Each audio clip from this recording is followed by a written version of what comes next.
Ladies and gentlemen, welcome back to the Common Cast. Damn it. Fuck. Sorry. You want me to do it? I can do it. Get your shit together. Thanks, Josh. 5%. Ladies and gentlemen, misfits around the world, welcome back to the Common Cast. Today's topic is Survivor Series. We just got done with the pay-per-view. I am Torque. I'm here with my good friend Edge. Well, the world title is meaningless again. Good job, WWE. We will get to that. Anyway, it's just me and him on the podcast. Gibby is a bit occupied at the moment. So let's just get right into it. This is the main podcast, just in case you were wondering. Yeah, this is where we talk wrestling. Anyway, we'll just get right into it. I started the pay-per-view a little late, so only Edge of Space saw the pre-show and Reigns versus Del Rio. So how was that? It was a squash match for the most part. I mean, Reigns got a lot of offense in. The only memorable part for Del Rio was he got like one cross arm breaker in, and that was about it. Like he had a few super kicks, but ultimately Reigns won it. And the pre-show? I just the pre-show. There was a weird 5v5 elimination tag match. Only memorable thing from it is Goldust came back, and I hate Goldust, so it's not that memorable for me. Anyway, there's your pre-show, ladies and gentlemen. Anyway, back to Reigns and Del Rio. Reigns and Del Rio. Oh wait, did I talk about Reigns and Del Rio when I was supposed to be talking about the pre-show? It's okay. Just roll. Oops. My bad. I'm about as bad at booking these things as WWE is at booking a pay-per-view. And I botched that. Okay, so Reigns and Del Rio, yeah, Del Rio got in a few super kicks, blah, blah, blah, Mex America, blah, blah, blah, Zeb Coulter, blah, blah, blah. Reigns wins, lol. Anyway, that was a squash match. Let's just move on to the next one because we knew the outcome of both of these matches we're about to talk about. Ambrose versus Owens. It was an okay match overall. Ambrose won, which is a little weird to me, being that Owens beat Cena on his first debut match. So Ambrose beating him cleanly just seems a little weird to me. Yeah, clearly there were some mistakes made when booking Owens. Like, Owens actually... I don't know how I would have booked him, in all honesty, but him beating Cena may have not been the smartest decision, in all honesty. And then Ambrose couldn't beat Cena when he accepted the U.S. title match. Anyway, a little off topic. Anyways, this match was better than Reigns and Del Rio. Ambrose and Owens killed it for the most part. They're both really good at what they do. Ultimately, Ambrose went over. We kind of saw that one coming. All right, and the next match was the other traditional Survivor Series match, which was obviously thrown together, but I was actually entertained by the match itself. I was entertained for about 4 seconds, and that was when the Usos and the Lucha Dragons all did a suicide dive over the top rope. That was fun. That was about the most entertaining part for me. But anyway, in case you don't know who the teams were, Team Face was Ryback, the Lucha Dragons, and the Usos, which is great except Ryback. And then we have Team Heel, which is the New Day, which was awesome. And then we have Sheamus and Barrett, which have good chemistry between them. It seems like everyone fits except Ryback, in my honest opinion. Yeah. Sin Cara, props to him for not botching for the whole match, really. Like, he landed all his moves. He did all the spots properly. Didn't go too soon. Barrett. Yeah, he eliminated Barrett, which means that he probably has I don't want to say the best win-loss over Barrett over the last year, but he's beaten Barrett twice now.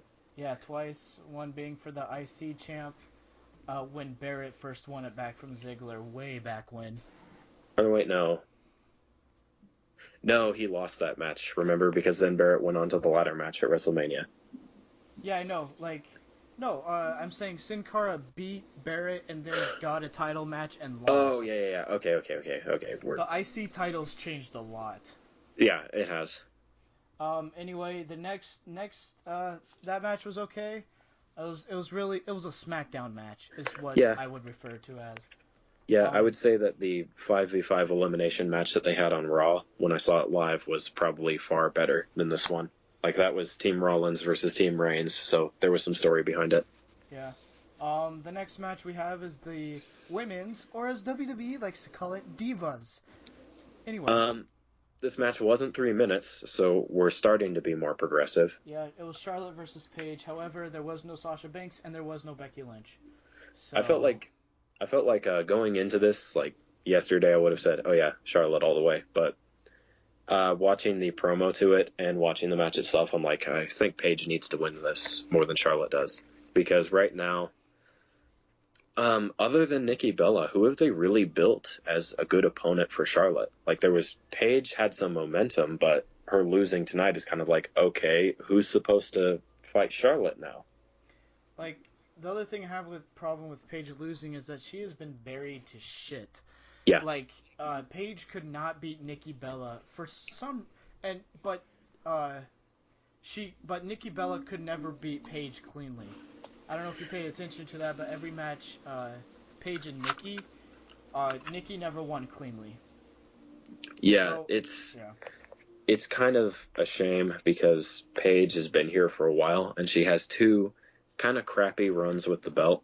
Um, in fact, whenever people say, yeah, she won her title on her debut, like her first night on the main roster, I clocked that match and it was like 1 minute and 18 seconds, and Paige got one move and it was her finisher. So her first title run was not very solid. Let's not even try to give it more credit than it deserves. So now Yeah. I felt like maybe this would have been a good chance to, justify Paige again, because Charlotte doesn't really have other people to face and have it be believable. Yeah, I totally agree. I mean, they're not building anyone. They're not building Sasha Banks. And they're not building Becky Lynch, which it creates a problem for me and Edge of Space here. So, I mean, it's like Charlotte won, and it's like, whatever. If Paige would have won, it was like shit. It would like that kind of like general reaction because she's been a phenomenal heel these last couple of times, of but like pushing it to the limit of like talking about dead family Yeah, members and stuff like that. So yeah. yeah, I feel maybe they went a little far mentioning Reed Flair, but I mean, hey, it got Paige heat, and it really got into Charlotte's head, so you'd think that it would be enough, given like the real life media coverage of it, because both of Charlotte's parents were like, hey, we didn't give you permission to say that. So it was like, yeah, this would have been a really good chance to build Paige as a real uh, heel, like a real championship material heel, but Yeah, it they didn't just do it. Charlotte won. I don't know who she's going to face now. Maybe Nikki Bella comes back and they go for round 3. Ugh. I don't know. Hopefully Sasha Banks gets a push because Sasha Banks has beaten Charlotte before, so maybe that will happen. Yeah. But overall, I'm just curious of where they go next. And they almost started this Divas Revolution, and now it's just Oh, sorry. and now we're back to Divas. There's no revolution going on. There's just more Divas in the division. Yeah, it's a little overcrowded. Like while we were watching, I even said that they should have two divas or two women's matches on pay-per-views, because then they can run two storylines at once. Which should Because happen easily. because like I did a. Do you remember the booking that I told you of how I would get Becky Lynch over? I don't remember how you did it, but I remember you mentioning it. Well, how I would do it is after Charlotte wins the title from Nikki, she gets a rematch, but afterwards, Nikki's like, okay, I want to get back into the title picture. And then Becky Lynch is like, well, you have to beat some real performers, kind of pushing her four horsewomen status, putting down Nikki Bella's total diva status. And then they put something on the line like, okay, they start like a tournament for the belt to even say they both lose, but then I gotta like, what did I book it for? Oh yeah, I had him put something on the line like, okay, Becky Lynch wants to get rid of the Bellas, so she challenges them to a match, and she's like, "I'm a real performer." And then Nikki Bella's like, "No, you're not." And so they put on the line, "Okay, we'll have a match at name random pay-per-view here, maybe Survivor Series, maybe Royal Rumble, something big." And then it's like whoever loses this match is like out of the title picture for X amount of time. So something's on the line. And then, like, obviously that match happens. Becky Lynch would win. She'd put the Bellas out of commission. It would put her over because all the marks would love her because she got rid of Nikki Bella. And then there's also the possible heel turn there because now she would be in contendership for the title. So she has something to do. Anyway, I don't know where they're going to go. I'm pulling it back to the Survivor Series topic because it kind of drifted. But we just don't know where they're going to go, and we have so many ways they could have. Anyway, next match, we have Dolph Ziggler versus Tyler Breeze, and Tyler Breeze won, which I'm very happy about. There was an odd spot in this match, though, and given time to think about it, I have a feeling that Dolph Ziggler is a little jealous of Seth Rollins, and I will tell you why. Because Dolph Ziggler, for a while, he kind of had the look of Shawn Michaels, so he would probably be thinking, "Hey, maybe I'm the next Shawn Michaels." Then Seth Rollins wins the title, and everybody's like, "He's the next Seth Rollins." So Dolph Ziggler in this match tries to do a Sweet Chin music, like he tunes up the band and everything, and it's like, Ziggler, what are you doing? It was weird. It was like, okay, but I'm thinking that he's a little jealous of the fact that he's not like a main eventer or something like that, which I can't really blame him. He probably could. I think he could. I actually like this rivalry. I mean, there's some things I do different, which I'll say in a bit, but Ziggler and Breeze, like we said during the pay-per-view, they're basically the same person. Just one's a little more with pop culture, which would be Tyler Breeze and selfies. They're both the pretty boys. Yeah, it was kind of like, I almost wonder if when they were doing their rolling around, pinning each other back and forth, whatever, if when they were looking right at each other, they just kind of thought, "Holy crap, I'm looking in a mirror." Because they have like the same moveset, they look the same, they have almost the same gimmick, save like a few things. Like, how did I describe it during the pay-per-view? It was like Dolph Ziggler is the pretty boy who's like the rocker pretty boy. Like, he's the guy who would go to a bunch of parties. But Tyler Breeze is like he's the fashionista pretty boy. Yeah, I'm very happy Tyler Breeze won. I think this rivalry actually could have been built up way more than it was, and I think this could be one of those rivalries like a three. Damn it, Luke. Sorry, I can't anticipate when a text is going to come in, okay? Damn it, irrelevant. Anyway, so damn it, what was I gonna say? Oh, I think Ziggler and Breeze could go for a 3 pay-per-view kind of thing. You know, one Breeze wins the first one, Ziggler wins the second one, and then I would have Breeze win the third one. But the thing is, what was I gonna say? I would take Summer Rae out of the equation. Like, I'd push her away. Yeah. Just slowly. If she was taken out of this equation, I guarantee this rivalry would be so much better. Oh yeah. It's like, I don't know what person in WWE thinks that Summer Rae is a draw, because she's not. So she's putting her on killer. Yeah, putting her on TV is not going to help anyone.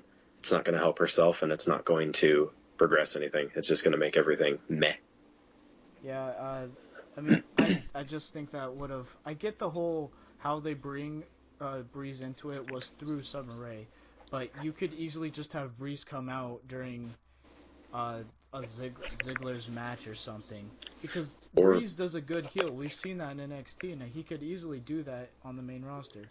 Or hell, here's how you debut Tyler Breeze. You have Ziggler lose a marquee match, like say it's against Kevin Owens for the IC title, just as an example. Next night on Raw, he's like, well, I may have not won the match, but I am the best looking wrestler in all of the WWE. Cue Tyler Breeze's music. Like, even that setup would have made more sense than this. It's like, oh, he has a girlfriend. It's Summer Rae. That means he's feuding with Ziggler. Huh? Yeah, it made no sense. Yeah. And I'm sure Summer Rae's got to have like an STD or something for how many superstars she's been with. Anyway. Yeah. And then, like, as far as, like, Ziggler and Breeze making a tag team, I know that there's, at least that's what Irrelevant has texted me a few seconds ago. It's like, I don't know about them being a tag team. It's like, WWE has a tendency to do things that don't make any sense. So I guess they could be a tag team, but given their current storyline, I don't know. I don't think they'd make a good tag team. No, the thing, I think one of the big reasons they wouldn't make a good tag team is that they're individual wrestlers, and when you put individual wrestlers together, it's just kind of weird because like they don't need to be tag team champs. They can go off and like beat these other people for the U.S. champ or the IC champ. Whereas a tag team, it should be somewhere like the Dudleys. Like, they couldn't go off as an individual wrestler. They have to be a tag team. Mm-hmm. It's kind of like I would think of them being a tag team trying to emulate what was it Eminem did, like Joey Mercury and John Morrison, or was it Eminem? I can never remember. I feel like that had a few different members, but I think they would try to be emulating the Pretty Boy Superstar tag team a little bit too much, like have and Summer Rae would fill the role of whichever hoe was following them around at the time. I don't know. I don't really have any desire to see that again, and if I don't have any desire to see it, then I don't really see why it is that they would do that, because the fans don't want to see it. But anyway, that's enough about Ziggler Breeze. Happy Breeze won. I don't know if it'll go on for another feud. They didn't set it up like it was going to, but it may, because I don't know where Breeze goes from here. Well, to be fair, we all thought that Rusev and Ziggler was going to end at SummerSlam, and then, yeah. Yeah. But anyway, let's go to one of the big highlights of the night was the Brothers of Destruction versus the Wyatt family minus Rowan. Yeah. Rowan runs in before the match starts, gets a big boot, double choke slam, and he is taken off to the back. Because they recognize that the Wyatt family is good as like a 4, but is still good without Rowan. Yeah, I still think this should have been the Survivor Series match. Yeah, it should have. They could have filled it with a different match on the card. Hell, they could have put Sheamus against anybody, and holy crap, my phone is blowing up. I'm sorry. They could have put any match really with any kind of setup. Just like put Sheamus in it, because what I said is as long as Sheamus appears on the pay-per-view, that means he's going to try and cash in, which we'll get to that in a minute, but they could have put any match in place of the 5v5 tag match we got, and it would have been fine, and then put Taker and Wyatt on their own teams for a 5v5 elimination match, and I would have been totally okay with it. But Taker's entrance, it was pretty awesome. Because he had the big a coffin, I want to say, but it wasn't exactly a coffin, but inside it was a projector, and it was projecting all the stages of the Undertaker throughout his 25-year career. Yeah. That, like, every costume he's had, basically, and it was pretty awesome. Yeah, they had his 1990 debut outfit. They had his Ministry of Darkness outfit. They had American Badass, sadly. And then they had his more modern outfit. But it was pretty emotional because we both know that this is the last Survivor Series of The Undertaker. Yeah. Unfortunately. And, I mean, that's just how it is.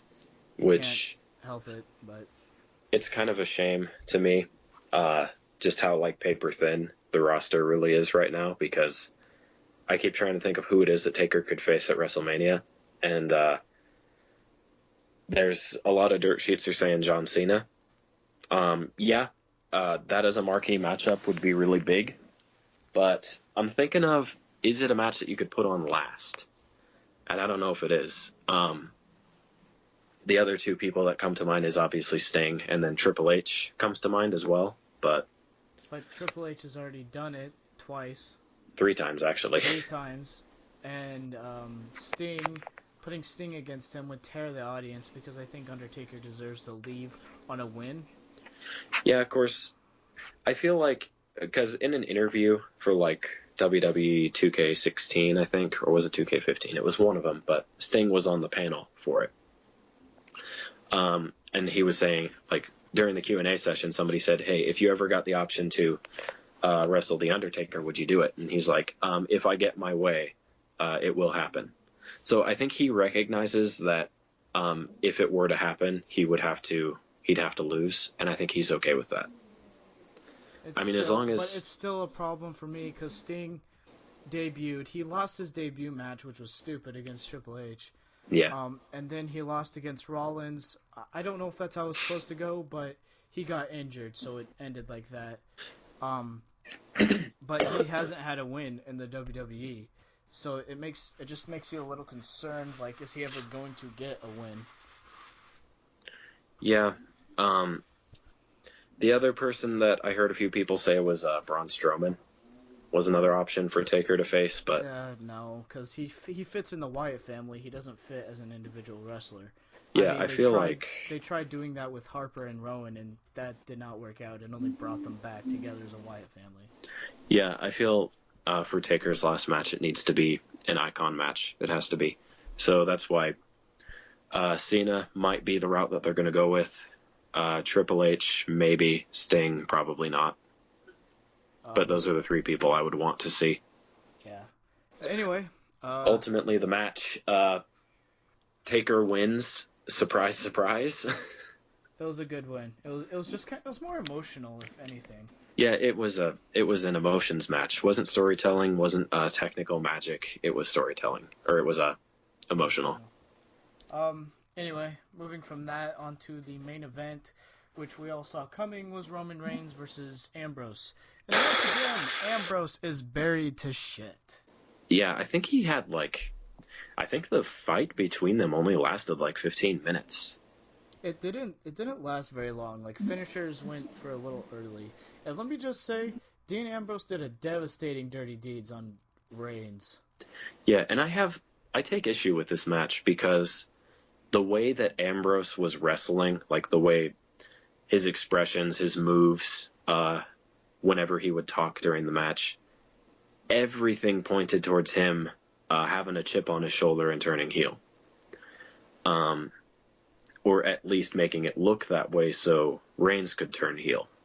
But neither of those two things happened, which I stated on a previous podcast, I think, where we were saying who's winning, who's going over, and I said if everybody walks away from Survivor Series the same type of character that they were when they walked in, it's not going to be good.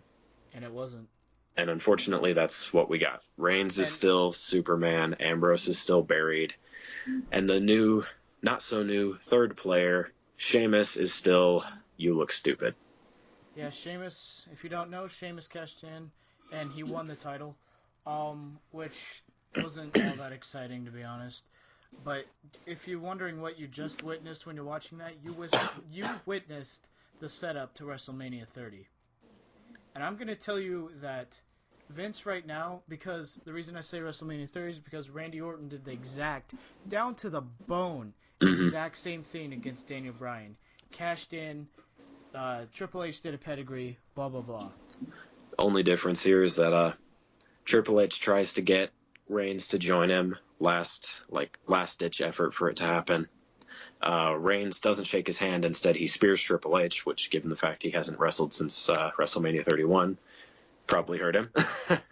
But then Sheamus catches him with a brogue kick. And Triple H, I don't know, the way that he was looking at it, he's like, I don't like this. Even his face was like, nah, yeah. This is bad. Well, because he knows. Because he knows in the back of his mind, he's like, I got to deal with Sheamus. because he wants the title on his side, and Mm-hmm. he had to make a snap decision of, do I want to deal with this guy who probably won't ever be as good as Rollins, holding the title, or do I just take the title? And he took the title because he couldn't get Reigns on his side. But I'm gonna tell you right now that there's probably a 1v1 match set up for WrestleMania 32 for the WWE World Heavyweight Championship, and Reigns is one of the contenders, and probably Sheamus. And I'm gonna tell you, another thing like the Yes Movement may happen for Ambrose as a triple threat.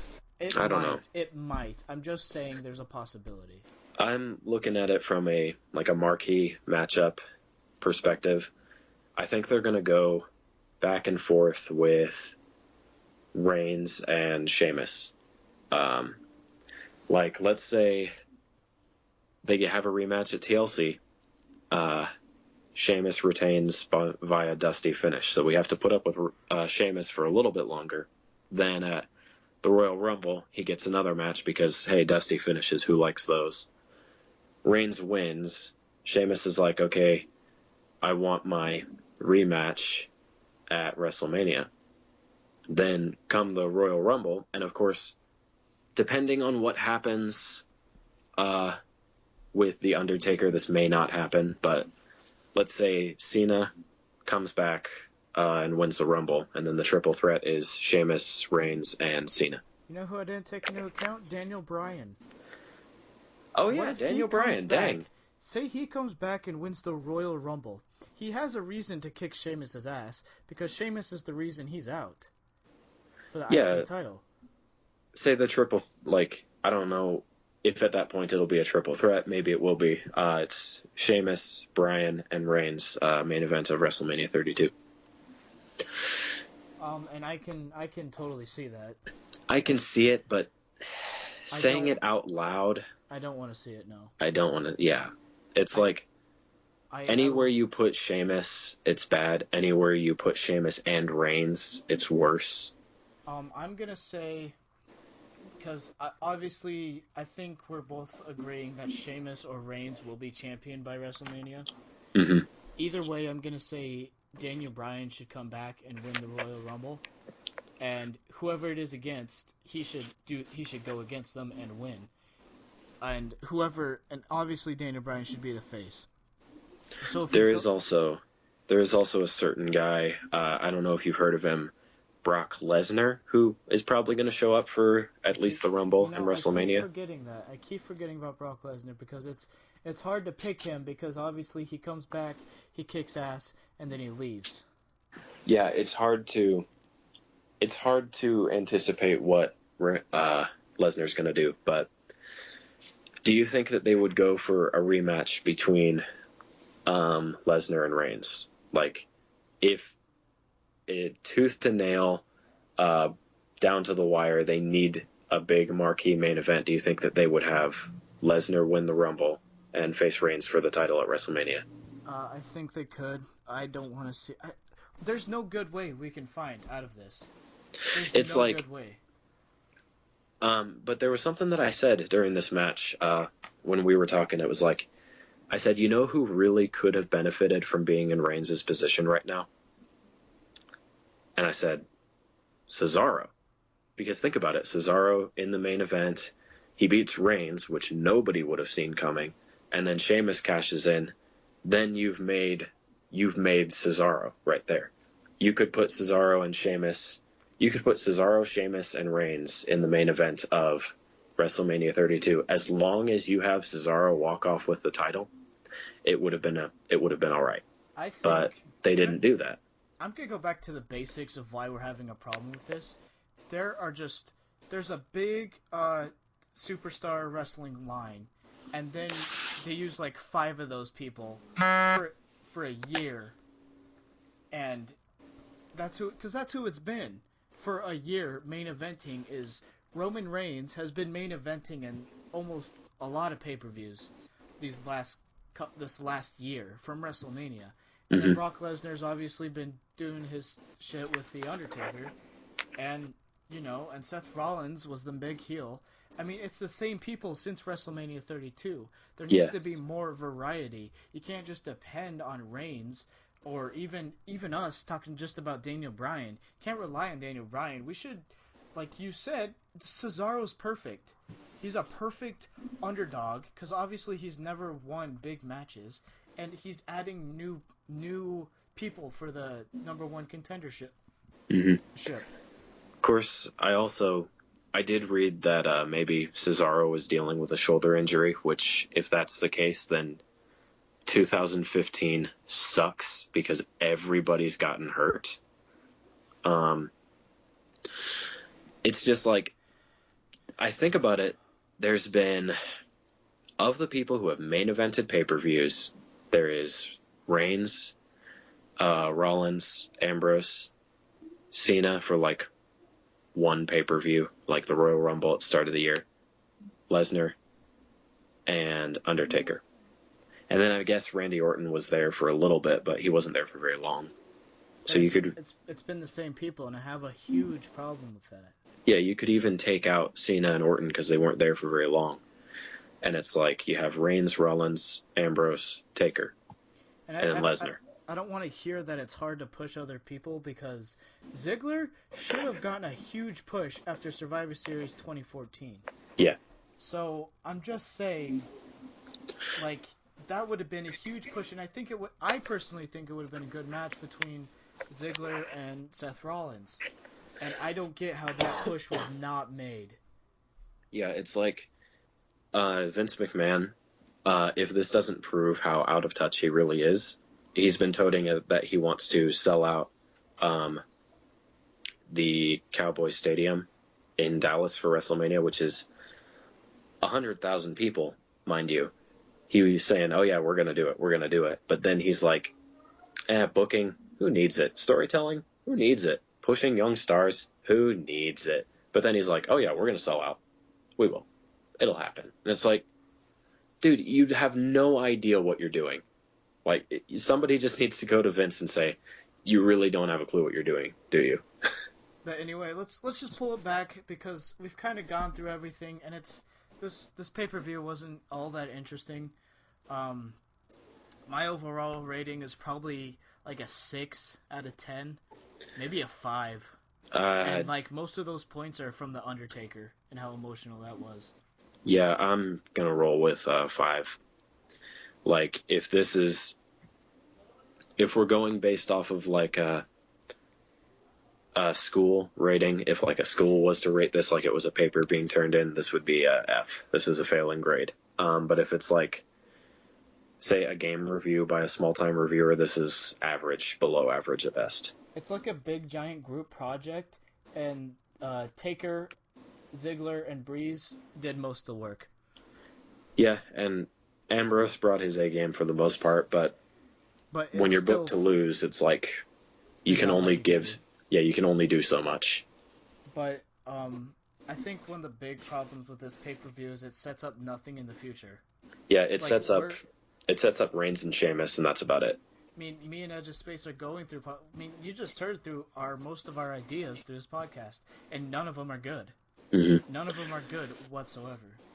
I mean, ultimately, like if I were booking for WrestleMania 32, like how I would book the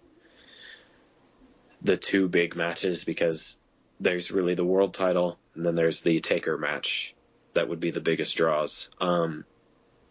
Based on the situation we have right now, how I would book it is Cena and Reigns in the main event, because Lesnar Reigns rematch just doesn't seem appealing to me. And then you have Triple H versus Taker. That would be how I would ultimately set it up. I don't know how I would set it up, and there would be better ways to do this, but there's There's a limit we're of just what we're like working with. we're scraping the barrel here. Like, there isn't too much that we can do. Like, yeah, maybe you get Triple H to face Reigns, but even then, You know, it's like, I think what could have worked is if that 5v5 Survivor Series match between Taker's team and the Wyatt family would have worked out, and Finn Balor would have been brought on, yeah, I think Finn Balor would have been a good opponent for WrestleMania against Taker. But I don't know then again, because I don't know because he's not built up yet. yeah, it's like they would have debuted him, and 6 months, maybe even 5, I can't count. Oh man, it would have been 5 at that point. Yeah, 5 months later, he's in the second to last match, which is like one of the draw Yeah, it'd matches. have to be like a year ago. They would have to build up Finn Balor, which is I'm scraping the barrel, Like if clearly, for but whatever reason they had a WrestleMania in Japan, then maybe putting Balor high on the card would have made sense. But anyway, this pay per view was pretty shit. it was yeah. Of course, real fast, I just want to ask the question because the answer to this question is pretty much going to confirm what I believe, and it's like everybody thought Ambrose was going to turn heel, like Ambrose turning heel, winning the title and walking off with the authority. Would we say that would have been better than what we got? Yeah, it would have. It would have Yeah. been better. See, that's what I was anticipating because But I'm gonna tell you, if that did happen, we wouldn't be looking at this is better than this happening. We'd be looking at the best possible solution. yeah. So So I am interested for how Raw is going to go tomorrow. yeah, And it's like this is a Raw where I would kind of want to watch it live on the USA Network, but I I'm probably just gonna won't. catch it on YouTube. I'm not even gonna bother. Yeah, it's like I just want to hear the promo that Sheamus, Triple H, and Reigns cut. Like I want to hear what that happens because then we'll know what's going to happen at TLC and garbage, garbage, garbage, suffering, succotash, son. Anyway, you got any more closing statements? Other than the suffering succotash, son, then no, I don't. All right. Well, ladies and gentlemen, this was the Common Cast. This pay-per-view kind of sucks, so we're sorry if we didn't seem too excited during this podcast because, well, we love doing the podcast, but there's not much to talk about overall. Yeah, there were a million ways this could have gone better. Well, there were like 3 ways this could have gone better, but they didn't go with any of them, so. But anyway, go on Twitter, follow us at TG Commoncast. Gibby will be in charge of the Twitter. He's currently not in charge of it right now because he's busy with Yeah, he's school been busy. things. I think he has finals. But anyway, um, follow us at TG Commoncast. Follow me on Instagram at Torque2024 because fuck it, why not? And I guess we'll see you next time on the Common Cast. Peace.